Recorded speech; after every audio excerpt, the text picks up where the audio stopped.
Hi there, my name is Eliza and I'm the media coordinator here at Jackson First. This month we've been doing a sermon series called Christmas at the Movies. However, because of the movie part, we can't live stream these services. But don't worry, we haven't forgotten about you.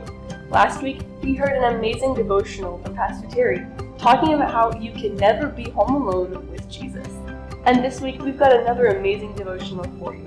But first, if you would like to join us next week, we're going to be talking about the Nativity, and we might have a sweet treat for everyone who attends. Anyways, let's hop into this week's devotional, brought to you by your student and community group pastor, Pastor Reese.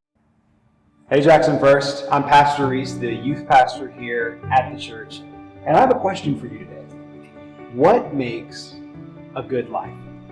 What do you think a good life is made up of? Is it money? Is it family? Is it trips? What makes life wonderful? Well, one of my favorite Christmas movies of all time, It's a Wonderful Life, deals with that very question. What I love about it isn't just the quality of the film. After all, it's really, really old. What I love is the story. The story goes through the idea of what really matters in life. Now, what's interesting is there's a lot of parallels between the life that the main character, George Bailey, has lived, and then what Jesus says is important and makes life worth living. I want to read you a passage from Matthew chapter 7. Jesus is finishing his message known as the Sermon on the Mount. And this is what he says. He says, "Everyone who hears these words of mine and does them is like a wise man who built his house on the rock. The rain fell, the floods came, the winds blew and beat on the house, but it did not fall because it had been founded on the rock. And everyone who hears these words of mine and does not do them will be like a foolish man who built his house on sand. The rain fell, the floods came, the wind blew against that house, and it fell, and great was the fall of it." I see Jesus is pointing out this principle that an incredible life is one with him in it. When we have a Jesus-centered life and we organize our life around the kingdom of God and the priorities of God, our life has a ton of benefits that can't be gotten any other way. George Bailey and the way that he lived his life in a wonderful life lines up with some of these general benefits that come from keeping Christ at the center and living his way. So I'm just going to give you 3 this morning. First of all, when we follow Jesus, he gives us significance, a purpose that goes beyond ourselves. The leadership expert John Maxwell said this: "Success is when I add value to myself, but significance is when I add value to others." In the movie It's a Wonderful Life, George Bailey lives his life for others. Mr. Potter, the antagonist of the film, is selfish. He's always about what can he get? What can I obtain? How can I take advantage of them for my sake? George Bailey was the opposite. He was always looking towards the needs of others and laying aside his preferences to be able to help make other people's lives better. It's the principle of generosity. It's how Jesus lived, and it's how he wants us to live. Generosity is when we look to others beyond ourselves. You see, when you follow Jesus, you have this new level of purpose that you can't get from money or fame or any of the stuff that is often promised by our culture to satisfy. True satisfaction is not found in success. It's found in significance.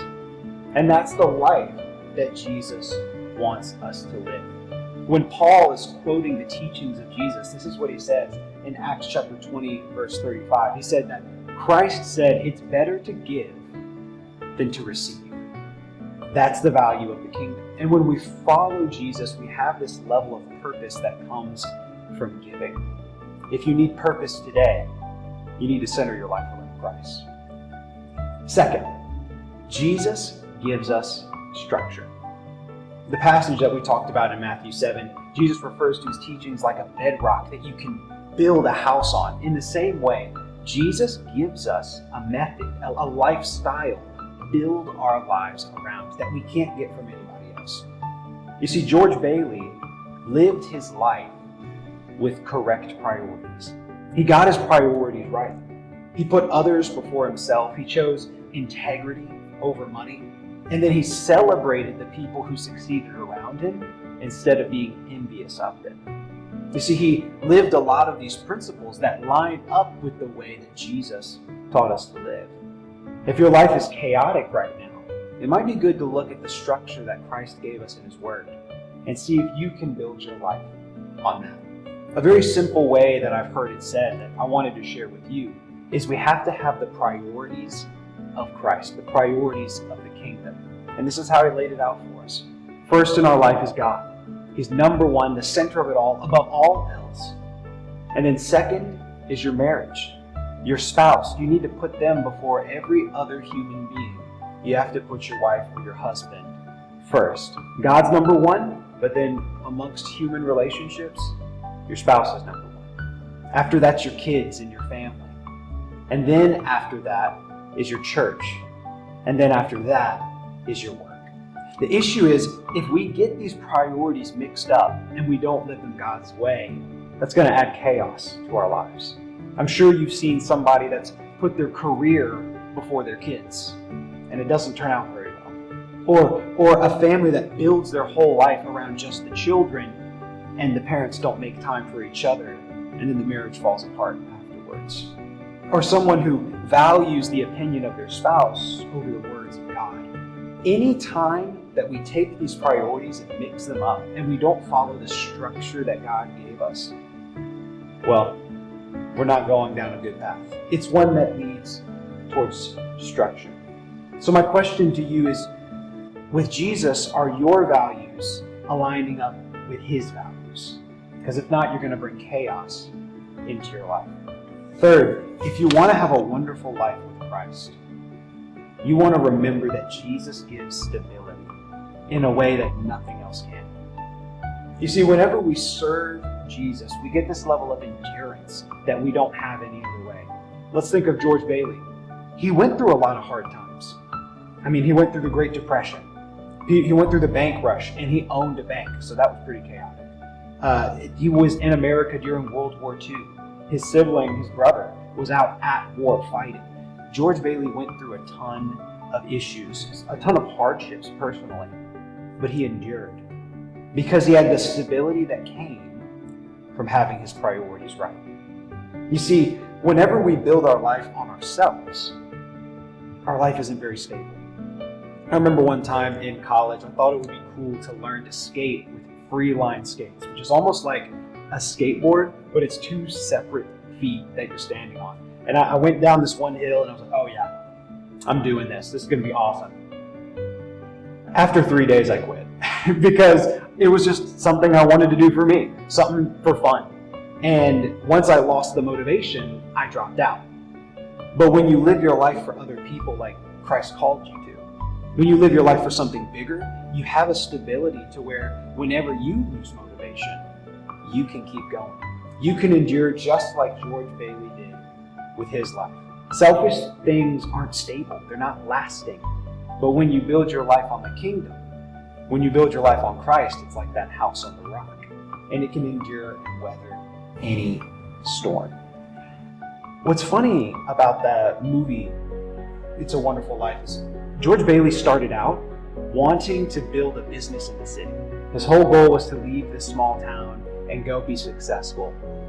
But what he ended up building instead of his own business for himself is he ended up building a family. He built a community. He built a support network of people in his life, and he built a life that was lived for the big picture and not just himself. So when you reach the crisis point of the movie and everything seemed like it was falling apart, because his life was lived for something greater, it all ended up working out. Imagine if George had built his life on going to the city and getting rich. Well, whenever somebody took advantage of him like they did in the movie, he would have no one there.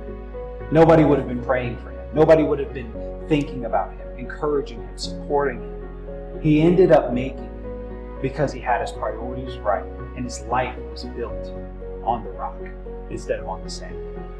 So my question to you today is your life centered around Jesus? Is your life built on the rock?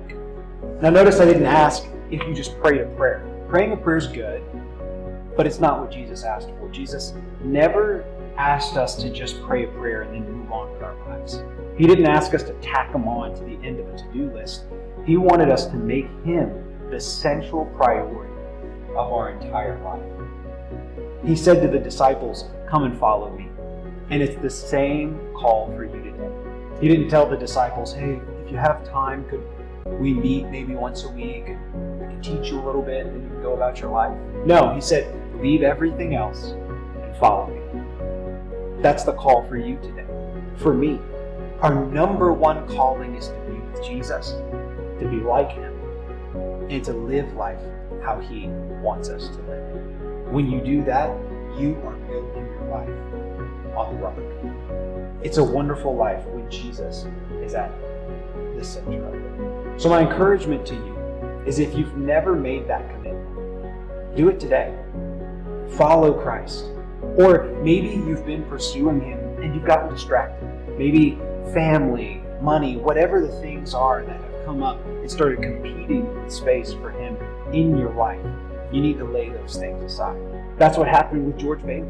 He had his priorities right, but then he started going through hard times and he forgot what was right in front of him. Don't make the same mistake he did. Follow the path where you make Jesus the center of your life, and your life will be built on the rock, because it's a wonderful life with Jesus. Thanks for watching. And again, we would love for you to join us in person next week. We're going to have free snacks and an amazing time of service.